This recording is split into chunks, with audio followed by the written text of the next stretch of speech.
Chronicles of Narnia by C.S. Lewis. The Lion, the Witch, and the Wardrobe. Chapter 8. What Happened After Dinner. "And now," said Lucy, "do please tell us what happened to Mr. Tumnus." "Ah, that's bad," said Mr. Beaver, shaking his head. "That's a very, very bad business. There's no doubt he was taken off by the police. I got that from a bird who saw it done." "But where's he been taken to?" asked Lucy. "Well, they were heading northward when they were last seen, and we all know what that means." "No, we don't," said Susan. Mr. Beaver shook his head in a very gloomy fashion. "I'm afraid it means they were taking him to her house," he said. "But what'll they do to him, Mr. Beaver?" gasped Lucy. "Well," said Mr. Beaver, "you can't exactly say for sure, but there's not many taken in there that ever comes out again. Statues, all full of statues, they say it is, in the courtyard and up the stairs, and in the hall. People she's turned," he paused and shuddered, "turned into stone." "But Mr. Beaver," said Lucy, "can't we, we must do something to save him. It's too dreadful, and it's all on my account." "I don't doubt that you'd save him if you could, dearie," said Miss Beaver, "but you've no chance of getting into that house against your will and ever coming out alive." "Couldn't we have some stratagem?" said Peter. Couldn't we dress up as something, or pretend to be, peddlers or anything, or watch till she was gone out, or, hang it all, there must be some way. This fawn saved my sister at his own risk, Mr. Beaver. We can't just leave him to have that done to him."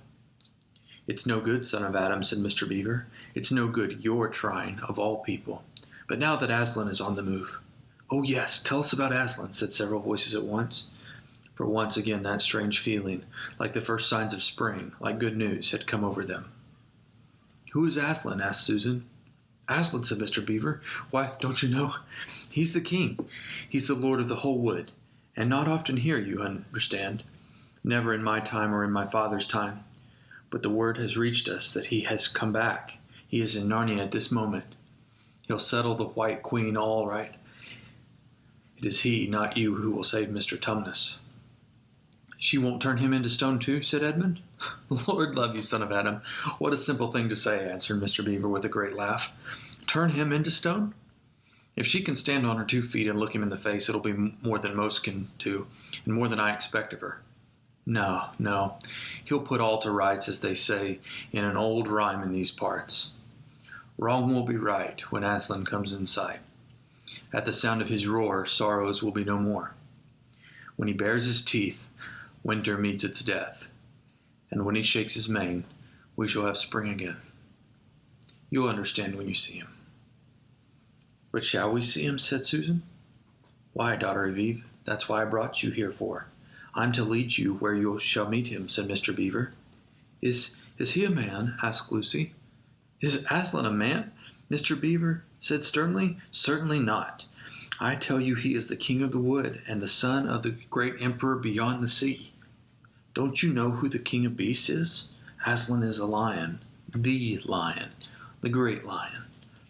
"Oh," said Susan, "I thought he was a man. Is he quite safe? I shall feel rather nervous about meeting a lion." "That you will, dearie, and no mistake," said Mrs. Beaver. "If there's anyone who can appear before Aslan without their knees knocking, they're either braver than most or else just silly." "Then he isn't safe?" said Lucy. "Safe?" said Mr. Beaver. "Don't you hear what Mrs. Beaver's telling you? Who said anything about safe? Of course he isn't safe. But he's good. He's the king, I tell you." "I'm longing to see him," said Peter, "even if I do feel frightened when it comes to the point." "That's right, son of Adam," bringing his paw down on the table with a crash that made all the cups and saucers rattle. "And so you shall. Word has been sent that you are to meet him, tomorrow if you can, at the stone table." "Where's that?" said Lucy. "I'll show you," said Mr. Beaver. "It's down the river a good step from here. I'll take you to it." "But meanwhile, what about poor Mr. Tumnus?" asked Lucy. "The quickest way you can help him is by going to meet Aslan," said Mr. Beaver. "Once he's with us, then we can begin doing things. Not that we don't need you too, for there's another of the old rhymes.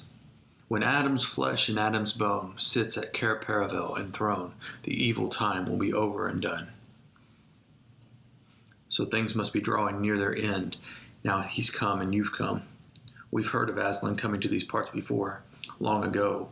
Nobody can say when, but there's never been any of your race here before. That's what I don't understand, Mr. Beaver, said Peter. I mean, isn't the witch herself human? Well, she'd like us to believe it, said Mr. Beaver, and it's on that she bases her claim to be queen. But she's no daughter of Eve. She comes from your father's Adam's. Here Mr. Beaver bowed. Your father Adam's first wife. Her they called Lilith. She was one of the jinn. That's what she comes from on one side.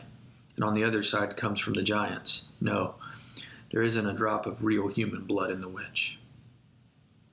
That's why she's bad all through, Mr. Beaver, said Mrs. Beaver. True enough, Mrs. Beaver, he replied.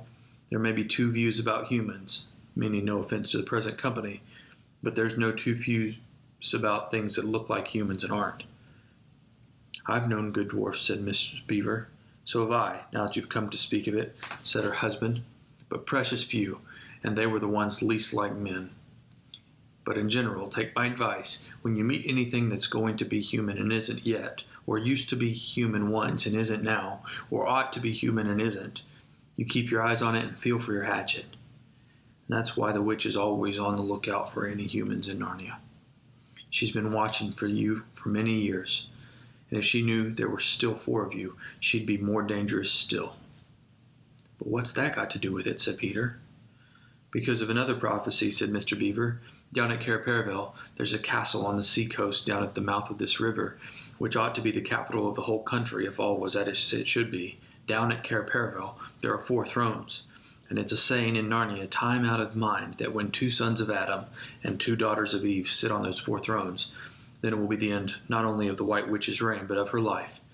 And that is why we had to be so cautious as we came along, for if she knew about you 4, your lives wouldn't be worth a shake of my whiskers. All the children had been attending so hard to what Mr. Beaver was telling them that when they had noticed nothing else for a long time, then during the moment of silence that followed at his last remark, Lucy suddenly said, I say, where's Edmund? There was a dreadful pause, and then everyone began asking, Who saw him last? How long has he been missing? Is he outside? And then all rushed to the door to look out. The snow was falling thickly and steadily. The green ice of the pool had vanished under a thick white blanket, and from where the little house stood in the center of the dam, you could hardly see either bank. Out they went, plunging well over their ankles into the soft new snow, and went round the house in every direction. Edmund! Edmund! They called out till they were hoarse.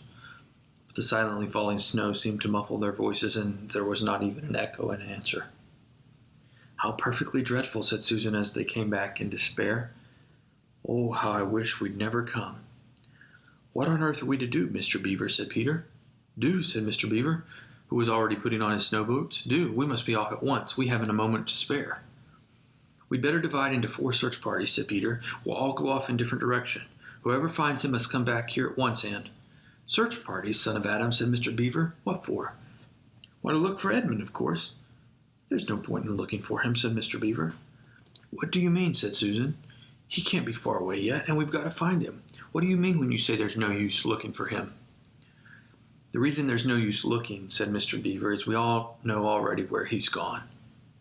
And everybody stared in amazement. Don't you understand, said Mr. Beaver. He's gone to her, to the White Witch. He has betrayed us all. Oh, surely, oh, really, said Susan. He can't have done that. Can't he? Said Mr. Beaver, looking very hard at the 3 children, and everything they wanted to say died on their lips, for each felt suddenly quite certain that that was exactly what Edmund had done. But will he know the way? Said Peter. Has he been in this country before? Asked Mr. Beaver. Has he ever been here alone? Yes, said Lucy, almost in a whisper. I'm afraid he has. And did he tell you what he'd done or who he'd met? Well, no, he didn't, said Lucy. Then mark my words, said Mr. Beaver. He has already met the White Witch and joined her side, and been told where she lives. I didn't like to mention it before, he being your brother and all, but the moment I set eyes on that brother of yours, I said to myself, treacherous. He had the look of one who has been with the witch and eaten her food. You can always tell them if you've lived long in Narnia, something about their eyes.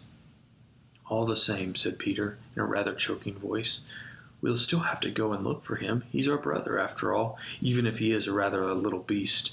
He's only a kid. Go to the witch's house, said Mrs. Beaver. Don't you see that the only chance of saving either him or yourself is to keep away from her?" "How do you mean?" said Lucy. "Why, all she wants is to get all four of you. She's thinking all the time of those 4 thrones at Caerperville. And once you were all four inside her house, her job would be done, and there'd be 4 new statues in her collection before you'd had time to speak. But she'll keep him alive as long as he's the only one she's got, because she'll want to use him as a decoy, as bait to catch the rest of you." "Oh, can no one help us?" wailed Lucy. "Only Aslan," said Mr. Beaver. "We must go on and meet him. That's our only chance now." "It seems to me, my dears," said Mrs. Beaver, "that it's very important to know just when he slipped away, and how much he can tell her depends on how much he heard. For instance, had we started talking of Aslan before he left? If not, then we may do very well, for she won't know that Aslan has come to Narnia, or that we are off meeting him, and will be quite off her guard as far as that is concerned." "I don't remember his being here when we were talking about Aslan," began Peter, but Lucy interrupted him. "Oh, yes, he was," she said miserably. "Don't you remember? It was he who asked whether the White Witch could turn Aslan into stone, too." "So he did, by Jove," said Peter. "Just the sort of thing he would say, too." "Worse and worse," said Mr. Beaver. "And the next thing is this. Was he still here when I told you that the place for meeting Aslan was the stone table?" And of course no one knew the answer to this question.